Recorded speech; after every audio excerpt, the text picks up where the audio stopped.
525,000 men per year, 43,750 men per month, 1,440 men per day, and 60 per hour. It's that month again. Mental health amongst men is no joke. It is a very sensitive topic, I know, but we need to talk about it. And I know how it feels.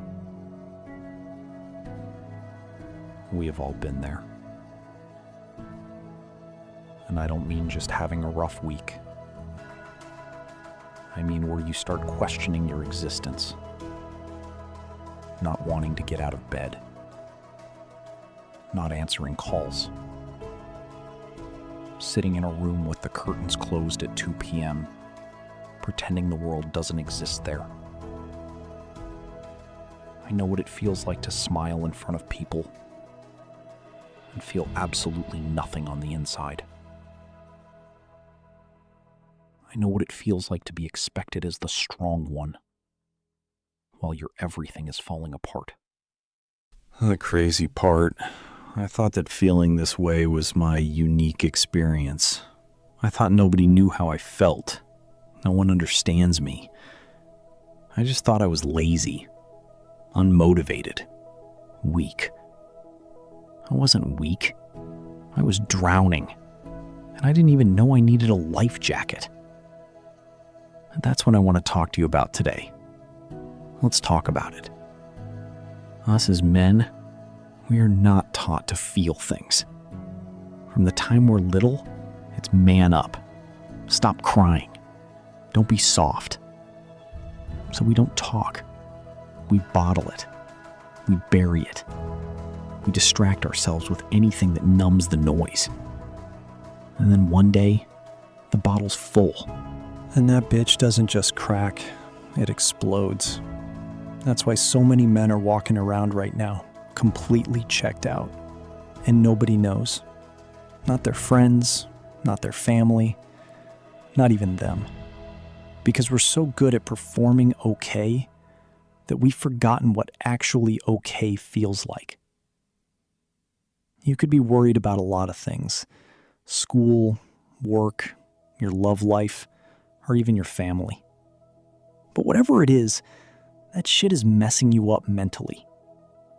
You may not know why, but it is. Now let's talk about one of the biggest causes for the stress or overthinking you have in your life. Porn and masturbation.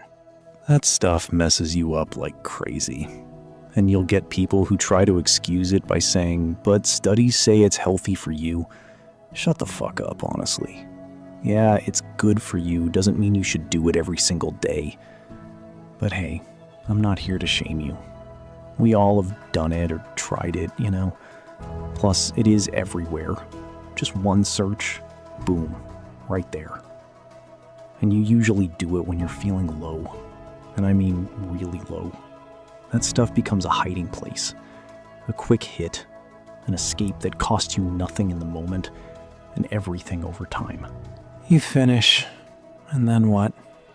The emptiness comes back, except now it's louder. You start needing it more, to feel something, or to feel nothing. Depends on the day. And slowly, without even noticing, your confidence tanks. You stop going after real things because your brain has been rewired to take the easy dopamine instead. Real connections feel too hard. Real goals feel too far. Real life feels too much. And you end up stuck in a loop. Feel bad. Escape.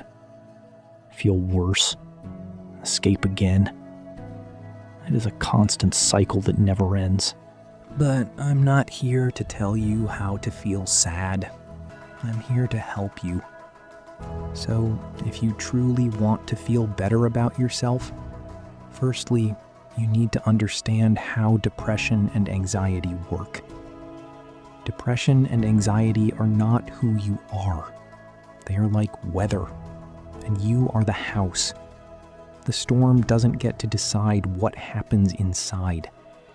Stop letting the feeling be who you are. The feeling will tell you to stay in bed. Don't listen. The feeling will tell you nothing matters. Don't fucking listen. The feeling will tell you you're too far gone. Do not fucking listen. Here's the truth. You cannot think your way out of it. You have to move your way out of it. Because unfortunately, depression and anxiety doesn't go away because you understand it. It goes away when you act against it. Not letting your brain choose who you want to be. One thing.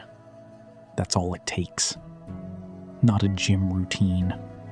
Not a 5-step morning schedule. Not a whole new life.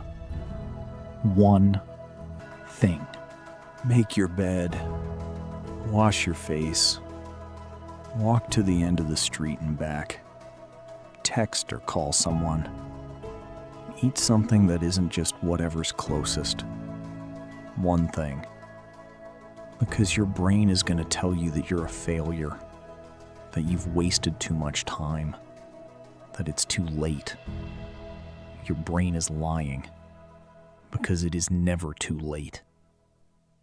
The fact that you're watching this right now means some part of you is still fighting, that you actually want to see change in your life. I know how hard it is to do stuff when you feel like shit. I'm not going to pretend like shit ain't hard. But here's what I learned. Staying still doesn't stop the thoughts. It feeds them. When you're lying there doing nothing, your brain has all the time in the world to remind you of every mistake, every embarrassment, everything you haven't done yet. Motion is medicine. Even tiny motion. You don't have to fix everything today. You just have to do one thing today. Then tomorrow, one thing again. Stack enough of those days and you'll look back and realize that's how you climbed out. Not in one big jump. In 100 tiny, consistent steps you didn't think were working. So here's where I leave you. If nobody has said this to you recently, I'm saying it now. You matter.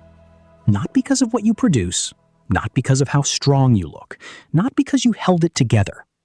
You matter because you're here. And if you're struggling, please talk to someone. A friend, a family member, a stranger on the internet who clearly has opinions. Someone. You don't have to figure this out alone. You were never supposed to. And let me know in the comments, what is one thing that you're going to start today? And remember this, the strongest thing a man can do is admit he's not okay, and then decide to do something about it anyway. See you in the next one.